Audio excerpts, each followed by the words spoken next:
masyado na kayong abusado. Pinagsalita niyo na ako kanina, pinakantay na ako, tapos pagsasalitain niyo na naman ako ngayon.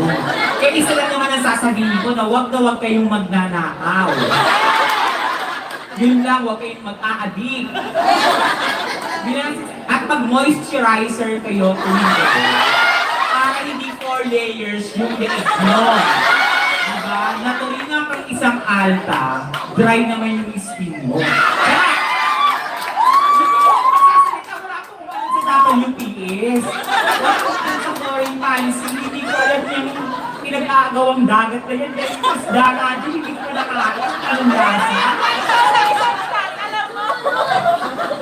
Basta alam ko lang, mahal ko kayo mga OFWs. Dati rin po akong, gaya ng kwento ko kanina, dati rin akong OFW, pero kasi kayo legal, ako illegal. Overstay ako for 17 years. Diba? Ako na po mismo yung sumuko. Kakaharap sa akin ng immigration ng Tokyo, napagod sila. Isang araw, pumunta ako ng immigration, sabi ko, susuko na po ako. Sabi nila, bakit? 17 years din na po ako hinahanap. Hindi niyo ako makita.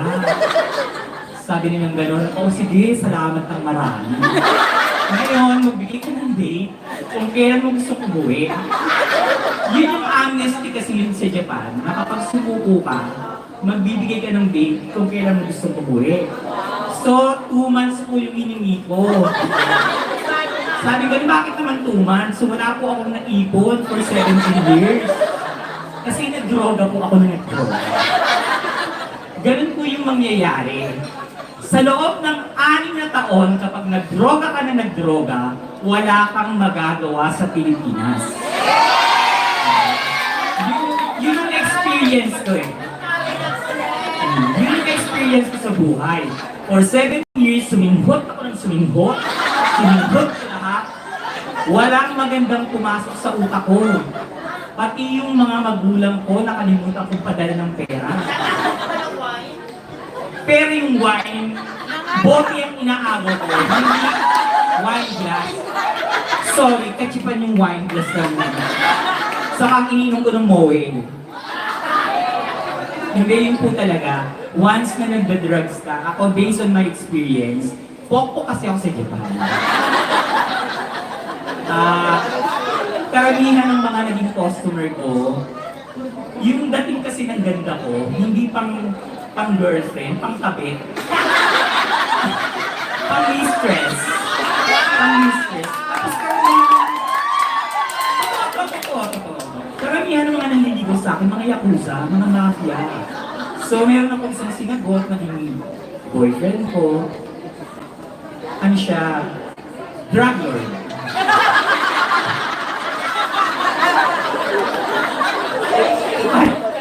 Kaya siya yung sinagot ko, libre. Hindi na ako bumibili. Pero sa totoo lang po ha, walang mananalo sa droga. Walang panalo sa droga kundi yung pusher. May nagrebelde. Ana Amboy, hello! Yung presidente, kapag presidente ka, dapat hinay-hinay lang. Hinay-hinay lang kasi minsan may natitira. Nakukuha na ng picture. Tapos kapag pictorial kayo, malalaman nyo yan eh. Malalaman nyo yan kasi bulas yung mukha. Yung parang lahat ng hulog.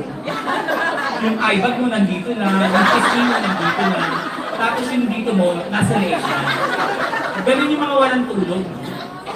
May isang experience po ito ha. Pero kasi ako, ang amats ko, kapag nakaganyan ako, naglalagay ako ng moisturizer sa mukha.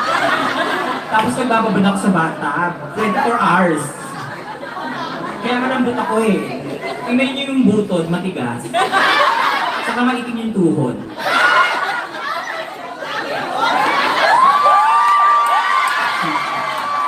No comparison. Napagsalita tuloy ako. Diyos ko, pasensya po kayo kung nakakatandakit ako ng tao. Nagsasabi na naman po ako ng katotohanan ng tao. Pinagsalitaan niyo na naman kasi ako eh. Kaya sa ating mga OFWs na nandito po sa Hong Kong ngayon, Yung lungkot, huwag yung indahin yan. Ako na 17 years. Laban lang. Laban. Tapos labanan din natin yung gobyerno kasi masyadong malaki yung itutulong niya sa bansa natin. Diba? Yes. Ay,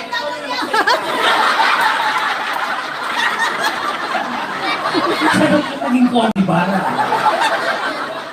Okay po, maraming salamat po sa pag-imbita sa amin dito sa Hong Kong. At doon po sa mga nagbibigay ng tsokolate, kung magbibigay po kayo, pwede pa rin naman. Tumaas na nga yung diabetes ko, kaya hindi tsokolate pa rin yung binigay sa akin. Thank you kuya, huwag mo na akong tatawagin ulit. Maraming salamat po. Noel Diaz, it's okay. Go. Restream, guys. Reshare.